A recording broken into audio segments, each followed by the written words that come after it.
Revenge with Karen. I've been the invisible hand of this company for 17 years, and let me tell you, the invisible hand is usually the one flipping you the bird. People think payroll is just hitting a button and watching numbers fly through the ether like magic corporate fairy dust. It's not. It's plumbing. It's sewage. It's routing 1,000,000 gallons of financial sludge through pipes that were built when dial-up was considered cutting-edge technology, making sure nobody's mortgage check bounces, because a sales rep in Omaha decided to input his commission as a negative integer. I'm Colleen. I'm 48. I drive a Honda that smells like vanilla and resignation. And up until last week, I was the only reason 10,000 employees could afford to buy groceries. Listen, before I get into how I basically performed a digital lobotomy on a Fortune 500 company, do me a favor and hit subscribe. Maybe smash the like. It fuels my caffeine addiction and tells the algorithm that you enjoy watching corporate empires burn. So, here's the landscape. I'm the payroll systems administrator. It's a fancy title for the janitor of money. I sit in a cubicle that gets zero natural light, tucked behind the server room that hums loud enough to rattle your teeth. I like the hum. It drowns out the sound of the marketing team upstairs congratulating themselves for breathing. For nearly 2 decades, I built a delicate ecosystem of scripts, patches, and backdoors that held our ancient payroll software together. The vendor stopped supporting our version back when Obama was in his first term, but management, in their infinite, penny-pinching wisdom, refused to upgrade. If it ain't broke, don't fix it, they said. It was broke. It was shattered. It was a digital crime scene. The only reason it worked was because I wrote 3 specific automation scripts that ran every other Tuesday at 2:00 a.m. I called them the Holy Trinity. Script 1, the scrubber. It went in and cleaned up the inevitable data formatting vomit that HR spewed into the SQL database. Script 2, the handshake, forced the bank's modern API to talk to our dinosaur COBOL backend by essentially tricking the bank into thinking we were a secure connection. Script 3, the silencer. This was my favorite. It suppressed about 4,000 error messages that would otherwise flood the IT help desk tickets and crash the server, auto-resolving them based on a logic tree I spent 4 Christmases perfecting. Nobody knew about the Trinity. Not really. To the executives, it was just Colleen from downstairs, the woman with the sensible cardigans who nodded in meetings and made sure the direct deposits hit by Friday morning. They looked at me and saw furniture. A fixture. You don't thank a lamp for giving light, and you don't thank Colleen for making sure the IRS doesn't raid the building. I was fine with that. I liked the silence. I liked the predictability. I had my routine, black coffee, noise-canceling headphones playing rain sounds, the soothing flow of data streams. Then came Ryder. Ryder was the new CFO. He was 32, had a jawline that looked like it was carved out of arrogance, and an MBA from somewhere that charges you 6 figures to learn how to use the word synergy unironically. He didn't walk, he strutted. He wore suits that cost more than my first car and smelled like sandalwood and aggressive ambition. He was brought in to trim the fat and modernize operations. It's corporate code for fire the people who actually know how things work and replace them with shiny dashboards that don't mean anything. The first time I met Ryder, he didn't look me in the eye. He looked at my monitor setup. 2 screens, he asked, wrinkling his nose like he'd smelled a wet dog. Efficient people only need one. It's about focus, Colleen. I monitor live transaction, flows on the left and audit logs on the right, I said, my voice flat. If I miss a flow error, the warehouse in Jersey doesn't get overtime pay. If the warehouse doesn't get overtime, they strike. If they strike, you don't ship product, he chuckled, actually chuckled. A condescending, dry sound. We have software for that, don't we? Automation is the future. We need to move away from tribal knowledge. That was the first red flag. It's the buzzword executives use when they're angry that you're smarter than them. He walked away, tapping something into his iPhone, probably texting his bros about how quaint the legacy staff was. I watched him go, and I felt that old familiar twist in my gut. It wasn't fear. It was the sensation of a barometer dropping before a tornado touches down. Over the next month, Ryder went on a rampage.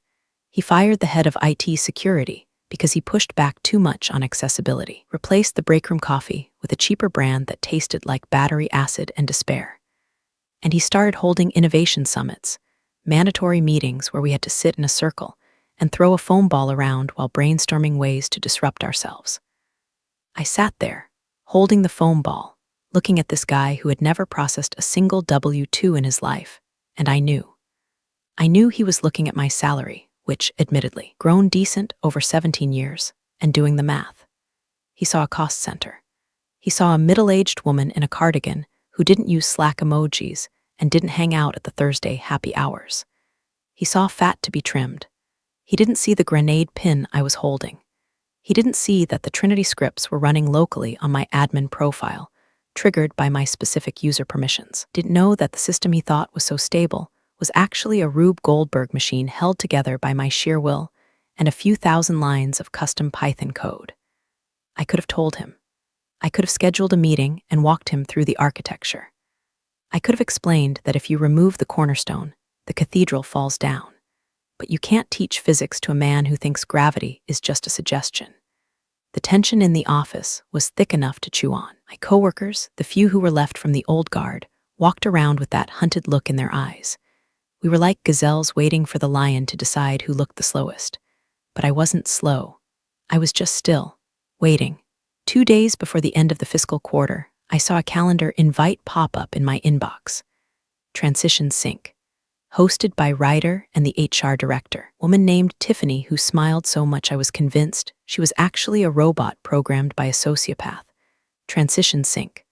I took a sip of my coffee. It was cold. I looked at my screens, the beautiful, cascading waterfalls of green text on black backgrounds, the heartbeat of the company. I reached into my desk drawer and pulled out a thumb drive. I didn't panic. I didn't cry. I didn't run to the bathroom to hyperventilate. I just quietly, methodically, started backing up my personal files. Not the work files, those belong to them. I mean my personal cheat sheets, my logic maps, the documentation I had written for myself because the official manuals were garbage. I looked at the clock. The meeting was in 10 minutes. I knew exactly what was about to happen. Ryder was going to cut the fat. He was going to save the company $85K a year plus benefits. He was going to get a bonus for streamlining the department. I stood up, smoothed out my skirt, and walked toward the conference room. I felt like a demolition expert walking away from a building rigged to blow, knowing the new owner was about to walk in and start playing with matches. The conference room smelled like dry erase markers and cheap cologne. It was the fishbowl, glass walls on 3 sides. Everyone in the open plan office could see exactly who was getting executed. Ryder was sitting at the head of the table, leaning back in a Herman Miller Aeron chair, like he was posing for the cover of Douchebag Monthly. Tiffany from HR sat next to him, clutching a manila folder like it was a holy scripture. She gave me a sympathetic grimace, that specific expression HR people learn in a lab that says, "I'm sorry I have to ruin your life, but it's policy." "Lean, have a seat," Ryder said, gesturing to the chair opposite him. He didn't stand up to shake my hand. Power move or just bad manners? Probably both. I sat.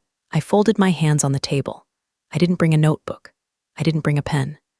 I just brought my gaze, which I fixed right on the bridge of Ryder's nose. So, Ryder started, clapping his hands together once. "We've been doing a deep dive into the department's structural integrity, looking for redundancies, bottlenecks, anchors. Anchors," I repeated. My voice was steady, monotone. "Exactly," he nodded, oblivious to the fact that anchors are the only thing keeping the ship from drifting into the rocks. "We're moving to a cloud-native, SAS-based payroll interface next quarter. It's going to be intuitive, drag and drop, very sleek. We won't need manual intervention anymore." "Manual intervention," I said again. I was enjoying this. I was describing a Ferrari to a mechanic who knew he was buying a chassis with no engine. "Ryder, the current system processes complex commissions for the sales team that vary by state tax law. The SAS-based interface you're looking at, is it the one from Payflow Pro?" He blinked, surprised I knew the vendor. "Yes, it's top of the line. It doesn't handle multi-state retroactive overtime adjustments," I said simply. "I wrote a patch for that in 2018. If you switch without porting that logic, you'll be violating labor laws in California, New York, and Illinois within the first pay period." Ryder waved his hand dismissively like he was swatting a fly. "The consultants assured us it's plug and play. Colleen, look, you've been a steady hand here. We appreciate that. But you represent a legacy mindset. We need agility. We need people who are digital natives." "I see," I said. "I'm too old." That's what you're saying. Oh, no, no.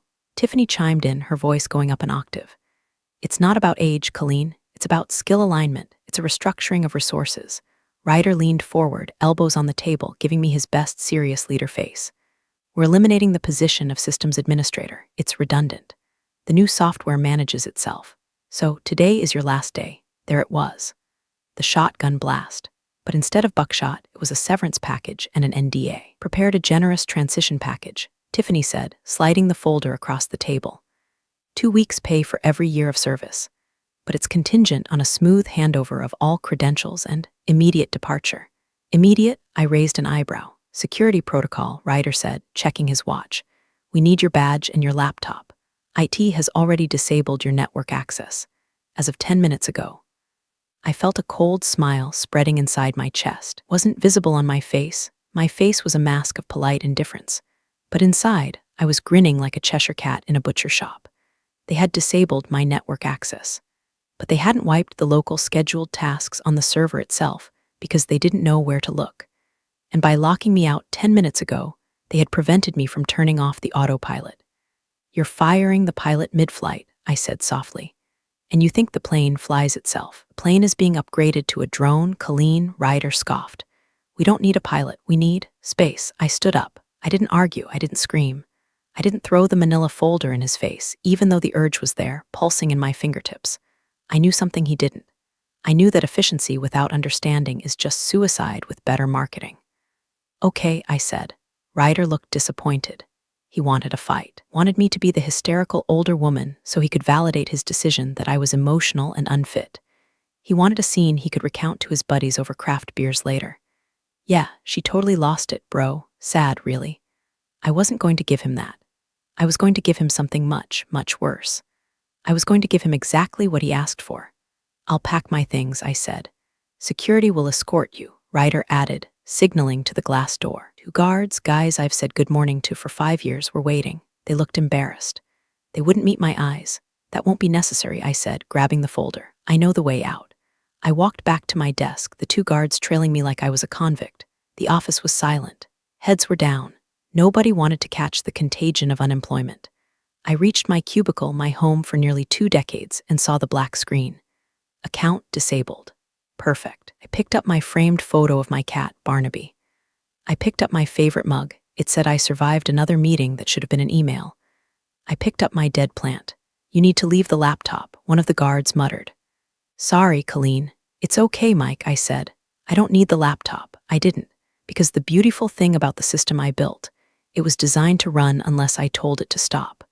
But the fail-safes, the error catchers, scripts that scrubbed the data clean so the system didn't choke on its own vomit, those were linked to my active user profile. When they disabled my account, they didn't just lock me out. They killed the immune system of the company's payroll infrastructure. They just gave the company AIDS, and they were celebrating because they saved money on the doctor. I walked to the elevator. I didn't look back. I stepped into the lobby, the guards flanking me. I handed over my bag, the plastic worn smooth from thousands of swipes. Good luck, Mike, I said. Take care, Colleen, he mumbled. The automatic doors slid open. The humid air hit me. I walked to my Honda, tossed my box of junk in the passenger seat, and sat there for a moment. I lit a metaphorical cigarette I quit smoking 10 years ago, but in my soul I was lighting a Marlboro Red with a flamethrower. I turned the key. The engine started. You wanted streamlined. I whispered to the steering wheel. You got it, Ryder. The pay cycle ended in 6 days. The countdown had begun. The drive home was a blur of strip malls and rage. You know that feeling when you bite your tongue really hard, that sharp, metallic taste of blood? That's what my brain felt like. I had spent 17 years keeping that ship afloat. I had come in on weekends when the server room flooded, had manually entered data for 300 employees during the great crash of '09, just so people could buy Christmas presents. And for what? To be escorted out by a rent-a-cop like I was stealing staplers. I got home, walked into my kitchen, and put the box on the counter. My cat, Barnaby, looked at me with that judgmental squint. Yeah, I'm home early, I told him. Don't get used to it. I'm technically unemployed. I didn't cry. I made banana bread. That's what I do when I want to murder someone. I mash bananas. I beat the hell out of the batter. It's therapeutic. As the oven preheated, I sat at my kitchen table with my personal laptop, a beat-up Dell that ran Linux and logged into a secure shell. Now, before the legal eagles on this thread start hyperventilating, I didn't hack the company. I didn't touch their servers. I wouldn't give Ryder the satisfaction of a lawsuit. No, I was checking my external monitoring. See, years ago, I set up a simple ping script from my home network just to tell me if the company payroll server was online. It was a heartbeat monitor. Ping, 20 ms, ping, 21 ms. It was still beating. For now, let me explain exactly what Ryder had done by disabling me. My account, see admin01, wasn't just a user login. Over the years, because IT was lazy and I was competent, my account had become the de facto service account for the Trinity scripts. Script 1, the scrubber. Every pay period, the sales department uploads a CSV file with their commissions. Salespeople are creative. They put $signs where they shouldn't be. They use commas instead of periods. They add notes like urgent payment in the amount column. If you feed that raw garbage into the main payroll mainframe, the mainframe doesn't just reject the file. It locks the batch, freezes, it requires a hard reset. My scrubber script intercepted that file, rejected the hell out of it, stripped the nonsense, and formatted it perfectly for the mainframe. Status without me, dead. The next sales file would be a digital pipe bomb. Script 2, the handshake. Our bank changed their encryption protocol 5 years ago. They demanded TLS 1.2. Our ancient payroll system only spoke SSL 3.0. The company wouldn't pay for the upgrade, $200K. So I wrote a middleware script that acted as a translator. It took the old signal, wrapped it in a new coat, and handed it to the bank. It ran as a background service under, you guessed it, my user credentials. Status without me. When my account was disabled, the authentication token for that script died. The next time the system tried to talk to the bank was going to treat it like a stranger trying to break into the vault. Script 3, the silencer. This was the big one. Our database had a memory leak, a bad one. If it ran for more than 14 days without a specific cache clear command, it would consume 100% of the server's RAM and crash the OS. I had a scheduled task running every Sunday night to clear that cache. Status without me. The task was linked to my profile. No profile. No task execution. The server was now a ticking time bomb of memory consumption. I pulled the banana bread out of the oven. The smell filled the kitchen, sweet, warm, comforting. It smelled like victory. I checked my phone, 4:00 p.m. The transition sync email from Tiffany had included a generic exit interview link. I opened it. Reason for leaving, involuntary separation. Would you recommend this company to a friend? No. Additional comments. I stared at the text box. I typed, ensure the cron jobs on server PAY04 are migrated to a service account immediately. Then I deleted it. Why should I tell them? They fired the expert. They bought the SAW solution. Ryder said manual intervention wasn't needed. If I told them, I'd be intervening. I'd be holding their hand from beyond the grave, and Ryder wanted to be an adult. Adults clean up their own messes. I closed the laptop. 3 days passed. I spent them gardening. I reorganized my spice rack. I watched daytime TV, which is a terrifying glimpse into the decline of Western civilization. I drank wine at 2 p.m. It was glorious. On the 4th day, I got a text from Sarah, a junior payroll clerk who was still there. She was sweet, barely 24. Sarah, hey Colleen, things are weird here. The system is really slow. The sales file keeps throwing an error I've never seen. Error 909, format mismatch. Do you know what that is? I looked at the phone. I liked Sarah. She was innocent collateral damage. But if I helped her, I helped Ryder. Me, sorry Sarah, I don't work there anymore. I don't have access. You should ask Ryder. He has a plan. Sarah, he's in a meeting with the consultants. They're saying it's a network latency issue. I laughed out loud. Network latency. That's it, speak for we have no idea what the hell is happening, so we're blaming the invisible wires. Me, good luck, Sarah. I put the phone on Do Not Disturb. The pay cycle was scheduled to run on Monday night. Today was Thursday. The memory leak on the server was probably at 80% capacity. The sales file was already rejected, meaning commissions wouldn't calculate.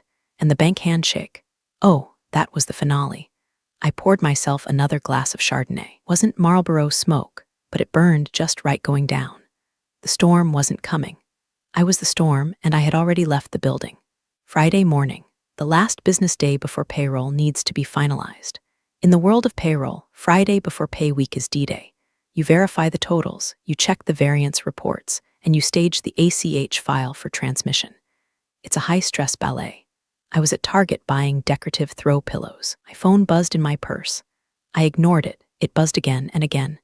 I checked the screen. It was an unknown number, but the area code was the office. I let it go to voicemail. I imagined the scene inside the office. It would be subtle at first. Just sluggishness. The screen's loading a fraction of a second slower. The cursor's lagging. That was the memory leak. The server was gasping for air, its RAM filling up with junk data that my script used to vacuum up. It was like a hoarder's house filling up with newspapers. Eventually, you can't walk to the door. I went to the checkout. "Did you find everything okay?" the cashier asked. "I found peace," I said. She looked at me like I was high. Maybe I was high on Schadenfreude. Later that afternoon, I checked LinkedIn. I couldn't help myself. It's a sickness. There was a post from Ryder. Of course there was. Picture of him standing in front of a whiteboard with a bunch of meaningless arrows drawn on it. Caption: disrupting the status quo. Rocket excited to lead the finance team into a new era of agility. Sometimes you have to break the old molds to build the new sculptures. #leadership, #fintech, #no looking back. I snorted so hard, I nearly choked on my iced tea. Break the old molds. Buddy, you didn't break a mold. You broke the load-bearing wall. Saturday, the server should be critical by now. If anyone in IT was paying attention to the dashboard, they'd see the CPU usage spiking to 99%. But it was Saturday. The IT guys were home gaming or fishing. And since Ryder had fired the security lead who used to monitor weekend alerts, the red flashing light on the console was blinking in an empty room. Sunday night, the witching hour. This was when the ACH transmission happened. The handshake. System compiles the master file, millions of dollars in salaries, and knocks on the bank's digital door. Knock, knock. Bank, who is it? System, it's me, Legacy Payroll. Bank, show me your ID, TLS 1.2 token. System, here is my ID, Colleen's disabled user credential. Bank, access denied. I was sitting on my porch, listening to the crickets. It was 11 p.m. Somewhere in a server room 10 miles away, a process failed. Didn't explode. It didn't scream. It just stopped. The queue froze. The file didn't send. And because the silencer script wasn't running to suppress the error, the system did exactly what it was programmed to do in 1998 when a transmission failed. It retried. Immediately, and failed again, and retried, and failed. It entered an infinite loop, a retry storm. Within minutes, it would be generating thousands of error logs per second. Hard drive space reserved for logs would fill up. The CPU would melt down. The entire application would seize. I took a sip of wine. "Happy Monday, Ryder," I whispered. Monday morning, 8 a.m. I woke up to 14 missed calls. 3 from Sarah. 1 from Tiffany in HR. 4 from the IT help desk director, a guy named Dave, who I actually tolerated. And 6 from a number I didn't recognize, but I assumed belonged to the man of the hour. I listened to Sarah's voicemail first. She sounded like she was crying. "Colleen, oh my God, Colleen, pick up. Nothing is working. The screens are all white. It just says fatal exception 0x004. People are calling asking about their pay stubs. The portal is down. Ryder is screaming at everyone. Please, if you know a password or something, call me." I deleted the message. I felt a twinge of guilt for Sarah. She was a good kid. She was collateral damage in Ryder's war on competence. I listened to Dave's message. "Colleen, it's Dave. Look, I know they screwed you, I know, but the server is bricked. Like hard bricked, we can't even remote in. The logs are full, did you change the root password before you left? Just tell me. I won't tell them. We're drowning here." "I didn't change the password, Dave. I just took the keys to the bathroom with me. I made coffee. I put on jazz. I decided today was a good day to go to the zoo." I turned my phone off. You see, in the corporate world, silence is the loudest weapon you have. If I answered, if I yelled, if I gloated, I was just a disgruntled ex-employee. But by vanishing, by letting the silence stretch out while their world caught fire, I was a myth. I was a ghost. And ghosts are terrifying. I spent the day at the zoo watching the gorillas have a very sensible social structure. If the leader acts like an idiot, the others throw poop at him until he stops. Corporate America could learn a lot from primates. When I turned my phone back on at 5 p.m., the notification light didn't just blink, it strobed. My inbox was a war zone. The text messages were evolving. They had gone from confusion to panic to bargaining. "Tiffany, HR, Colleen, can we jump on a quick call? Seems to be a glitch in the transition." Tiffany, HR 1 hour later. Colleen, it's urgent, please. Tiffany, HR 2 hours later. We are prepared to discuss a consulting fee. Ah, there it is, the magic words, consulting fee. But I wasn't ready yet. The pain hadn't set in deep enough. You don't put a cast on a broken leg until you've set the bone, and Ryder's ego was still far too intact. I drove home and logged into my news feed, internal company Slack channel. I couldn't post, obviously, since my account was disabled. But here's a fun fact. The general channel was public-facing if you knew the URL, intended for external partners to see company announcements. They never password-protected the read-only view. It was glorious. Employee A, is anyone else unable to see their pay stub for Friday? Employee B, mine just says error.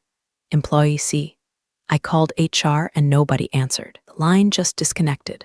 Employee D, warehouse manager, my guys are asking if deposits are hitting at midnight. If they don't, nobody is loading the trucks tomorrow. Just a heads up. Then, a post from Ryder. Ryder CFO, team, we are experiencing a minor technical migration issue with the new payroll interface. Rest assured, our top engineers are on it. Expect a slight delay. Thank you for your agility. Agility was still using buzzwords while the ship was taking on water. Tuesday morning, payday -1. The deposits usually hit the bank pending status by now. They hadn't. The phone rang. It was the number I suspected was Ryder's private cell. I let it ring. It rang again immediately. I answered. Hello, I said, voice cheerful like I'd just woken up from a refreshing nap. Colleen, the voice was tight, strained. It was Ryder. He sounded like he had aged 10 years in 3 days. It's Ryder. Oh, hello, Ryder. To what do I owe the pleasure? I thought we had transitioned. Look, cut the crap, he snapped. Then he caught himself. He took a breath. I could hear the desperation rattling in his throat. We have a situation. The server is locked. IT can't get in. The logs are flooded with some error about a handshake failure. And the sales data is corrupted. That sounds like a problem for your new SAW-S interface, I said. Is the drag and drop not working? The SAW-S integration isn't live yet. He shouted, then lowered his voice to a hiss. We were running the old system one last time, but it's broken. It wasn't broken when I left Ryder. It was purring. Well, it's broken now. Dave says there were scripts running under your user profile. See admin 01. He says when we killed your ID, the scripts stopped. Oh, I said, feigning surprise. You mean the automation protocols? The ones I built to patch the holes in the software the company refused to upgrade? Yes, those. We need the passwords to restart them. There are no passwords, Ryder. They run on my user token, which you deleted. To restart them, you'd need to rebuild the logic from scratch, or reinstate my user ID. But, oh, wait. Security protocol, right? Immediate departure. I can reactivate your ID. Said quickly, I'm doing it right now. Just tell us how to trigger the batch. I can't do that, Ryder. Why not? Because I'm not an employee. Accessing your network would be a violation of the Computer Fraud and Abuse Act. I signed an NDA, remember? I have to respect the security boundaries you set. Silence. Heavy, suffocating silence. Name your price, he said. I don't have a price, Ryder. I have a life. And right now, I'm making a pot roast. Luck with the agility. I hung up. I blocked his number. I stared at the phone. My heart was hammering, but not from fear, from adrenaline. I had just hung up on the CFO of a $500 million company while he was begging. But the real twist wasn't the money. It was what was happening in the background. See, when a public company misses payroll, it triggers things. Automatic things. The Department of Labor gets a flag. The bank gets suspicious. And most importantly, board of directors starts getting emails from angry investors who check Glassdoor and see employees screaming about wage theft. Ryder wasn't just fighting a computer error. He was fighting a gravitational collapse. Wednesday, payday. The deposits didn't hit. 0. The silence broke. The news picked it up. A local business blog ran a headline, Payroll Glitch or Cash Crisis. Local tech giant misses payday for 10,000 employees. My LinkedIn inbox pinged. Wasn't Ryder. It was the chairman of the board, a man named Mr. Henderson. I had met him once at a Christmas party 10 years ago. He was old money, serious money. Message, Colleen. This is Charles Henderson. We need to talk, not about a job, about fixing a disaster. Please call my office. I smiled. The pot roast was excellent, by the way. I let Mr. Henderson wait for an hour. You don't pick up on the first ring for the chairman of the board. It looks desperate. I cleaned my gutters. I watered my hydrangeas. Then I made a cup of tea, sat in my favorite armchair, and dialed the number. This is Colleen, I said. Colleen, Henderson's voice was like gravel wrapped in velvet. He didn't sound panicked like Ryder. He sounded tired. He sounded like a man who was looking at a balance sheet bleeding red ink. Thank you for returning my call. I have a lot of free time these days, Mr. Henderson, since I was transitioned. Yes, I've heard about the transition, he paused. Ryder tells me you're holding the system hostage. I laughed, a genuine, sharp laugh. Hostage? Mr. Henderson, Ryder fired the pilot, threw the parachute out the window, and is now blaming gravity for the crash. I didn't touch the system. I left. The system broke because it was designed to need a skilled operator, and Ryder replaced the operator with a manifesto about synergy. Says you refuse to help IT unlock the scripts. I refuse to commit a felony by accessing a network I'm unauthorized to use. I'm a civilian, sir. If I log in, I'm a hacker. Unless I am formally contracted with full indemnification and administrative clearance. Done, Henderson said. We'll send over a contract. Triple your previous hourly rate. Just get the money to the people, Colleen. The unions are threatening a walkout by noon tomorrow. No, I said. Silence again. Excuse me? I don't want an hourly rate, and I don't want a contract that Ryder signs. If I come back, it's not to patch a leak so Ryder can fire me again next month when the SAW interface finally loads. I come back to restore order. What are your terms? 1. Ryder is terminated, effective immediately. For cause. Incompetence will do. Colleen, he's the CFO. I can't just cost you $10 million in productivity in 3 days, Mr. Henderson. He risked a Department of Labor audit. He alienated your entire workforce. If he stays, I stay home. And you can explain to the shareholders why the stock dropped 15% because you wanted to save face for a guy who thinks Python is just a snake. Henderson sighed.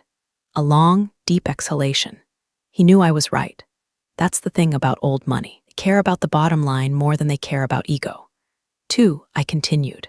I report directly to the board until a competent CFO is hired. No interim nonsense. And 3, I want a formal apology. Written from Ryder.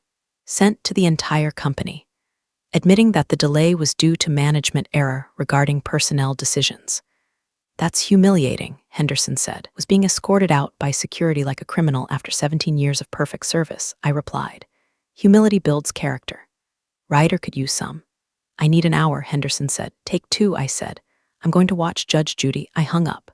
My hands were shaking a little now. I had just demanded the head of a C-suite executive on a platter. It was insane. It was suicide, or it was the only move I had. 30 minutes later, my phone pinged. News alert, breaking. CFO of company name steps down amid operational restructuring. Steps down, cute, they let him resign, but he was gone. Then an email hit my personal inbox. Subject, consulting agreement urgent. Attached was a contract. The rate wasn't triple, it was quadruple. And there was a clause, full autonomy over payroll systems architecture. And then a second email. From Ryder's corporate account, but clearly written by legal. All staff subject. Regarding payroll delay team, please accept my apologies for the disruption in pay. This was due to an oversight in transition planning regarding key technical personnel. We are working to rectify it immediately. It wasn't quite the abject groveling I wanted, but it was close enough. It was an admission that he broke it. I signed the contract on my phone. I replied to Henderson. I'm on my way. I didn't put on a suit. Put on jeans and a hoodie. I grabbed my keys. I drove back to the office. The sun was setting, casting long shadows over the glass building. It looked like a tomb. I parked in the visitor spot. I walked to the front doors. The same guard, Mike, was there. He saw me coming. He practically leaped over the desk to open the door. Colleen, thank God, he said. My wife is killing me about the mortgage. Don't worry, Mike, I said, walking past him. Mama's home. The office felt like a bunker during an air raid. The fluorescent lights seemed harsher, the air stale. People were huddled in clusters, whispering. When they saw me, the whispering stopped. It was like Moses parting the Red Sea, if Moses was a middle-aged woman in a hoodie carrying a reusable water bottle. I walked straight to the server room. I didn't stop at HR. I didn't stop at my old desk. I went to the heart of the beast. Door to the server room was propped open with a chair. Inside, Dave, the IT director, and 3 of his sysadmins were sweating through their shirts. The room was hot. The AC was struggling to keep up with the heat coming off the racks. Dave looked up. He looked like he hadn't slept in a week. His eyes were red, his hair a mess. Colleen, he breathed. Jesus, is it true? Is Ryder gone? He's pursuing other opportunities, I said dryly.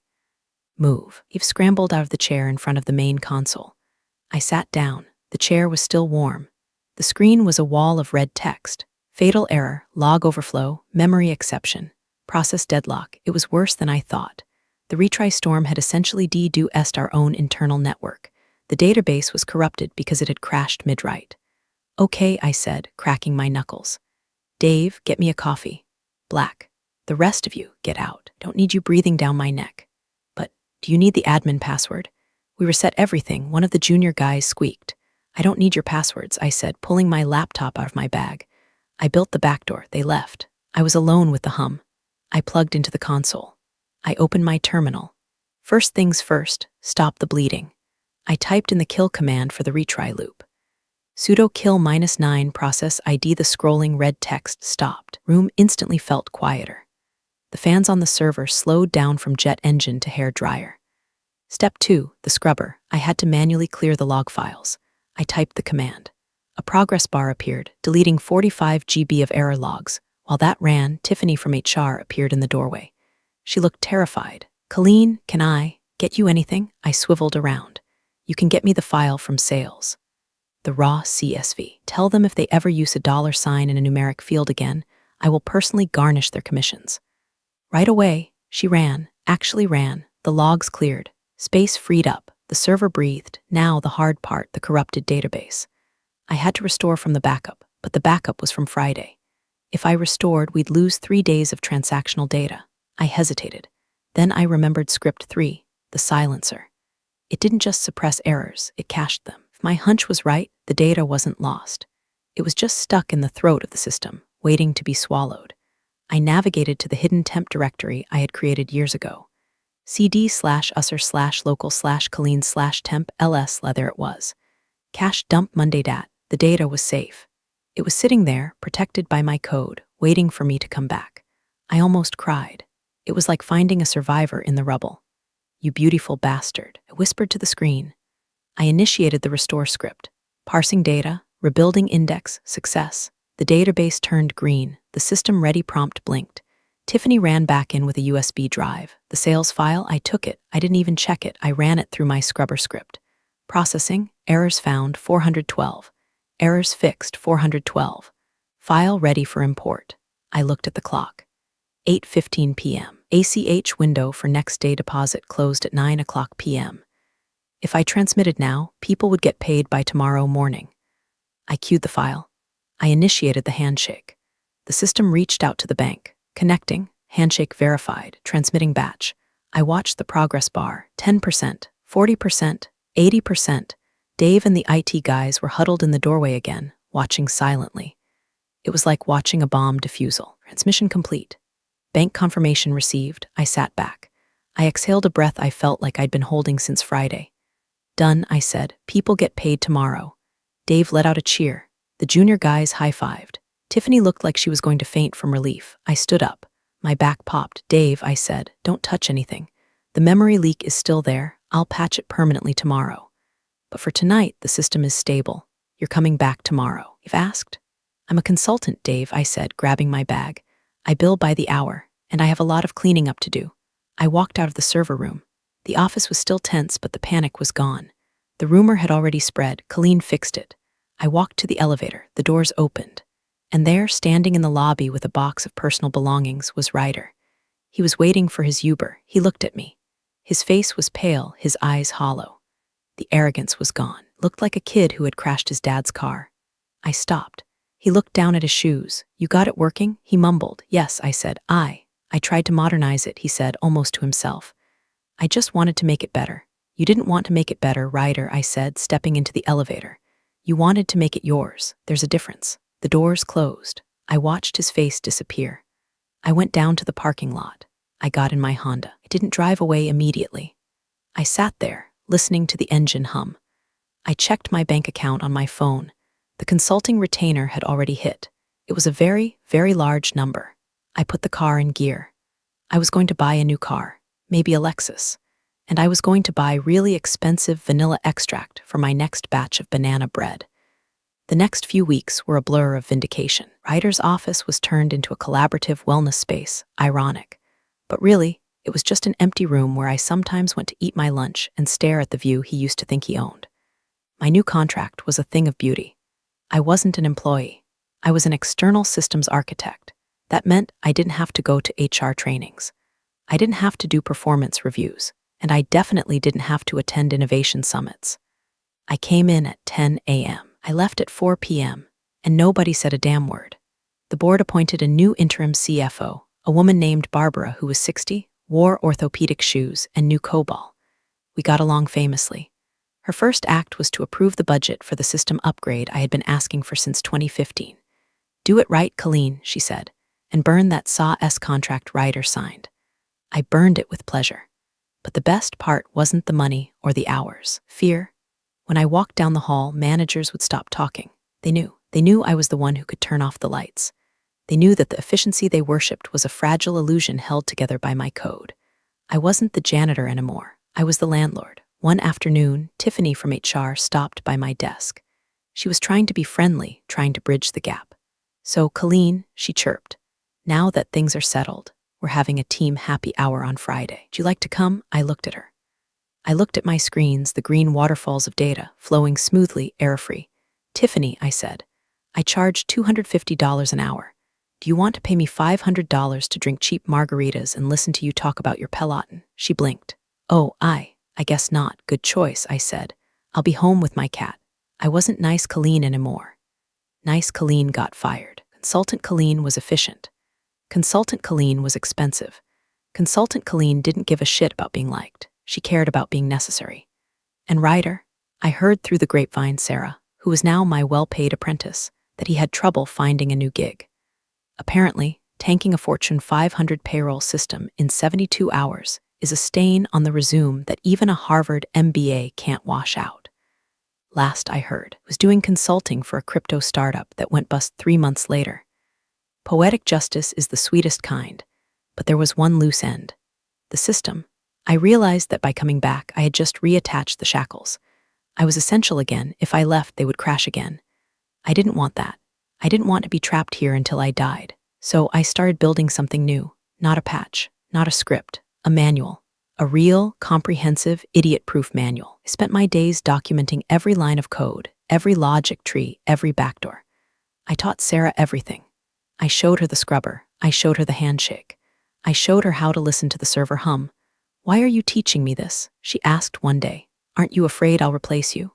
"Sarah," I said, lighting a metaphorical cigarette, "I want you to replace me. Because the only thing better than being the person who keeps the lights on, being the person who can finally walk out the door and leave the switch in someone else's hand." 6 months later, the new system was live, the real new system, the one I designed, built, and tested. It worked. It was sleek, it was robust, and it didn't need the Trinity scripts anymore. The memory leak was plugged. The bank API was native. It was finished. I sat in my cubicle, well, my office now, and looked at the process complete notification. I looked at Sarah. She was sitting at her own desk, monitoring the flow. She looked confident. She wasn't asking questions anymore. She was answering them. "It's stable," Sarah said. "It is," I agreed. I opened my drawer. I took out my mug. I took out my framed photo of Barnaby. I opened my laptop. I drafted an email to Barbara and Mr. Henderson. Subject, contract conclusion. The migration is complete. Documentation is filed. Sarah's last name is fully trained and designated as lead systems administrator. My work here is done. Effective immediately, I hit send. I didn't wait for a reply. I walked over to Sarah. I handed her a thumb drive. "What's this?" she asked. "That," I said, "is the oh shit drive. It has the source code for a few utilities, just in case the new system isn't as perfect as the vendor says. Use it wisely, and never tell HR it exists." She smiled. A conspiratorial, pretty smile. She was learning. "Thanks, Colleen. Don't thank me," I said. "Just make sure they pay you what you're worth, and if they hire another rider, you call me. I will." I walked out of the building. It was a Tuesday, 2:00 p.m. The sun was shining. I walked to my new car, a Lexus, fully paid for with Ryder's severance money and Henderson's panic money. I got in. I didn't feel angry anymore. I didn't feel sad. I felt light. I had proven my point. I had burned the village to save it, and then I rebuilt the village better than it was before. But I wasn't going to live in the village. I was going to the beach. I started the car. I put on some Fleetwood Mac. I drove out of the parking lot past the security booth. Mike waved. I waved back. You know, people say everyone is replaceable, and they're right. Everyone is replaceable. But the cost of replacement, that's the variable they always forget. It wasn't just a payroll admin. I was the friction that kept the machine from spinning out of control. Now, I was just Colleen, and for the first time in 17 years, that was enough. I merged onto the highway, the city shrinking in my rearview mirror. My phone buzzed. Probably Barbara asking me to reconsider. Probably a recruiter. Probably the world trying to pull me back in. I rolled down the window. The wind was loud. I didn't check the phone. I just drove.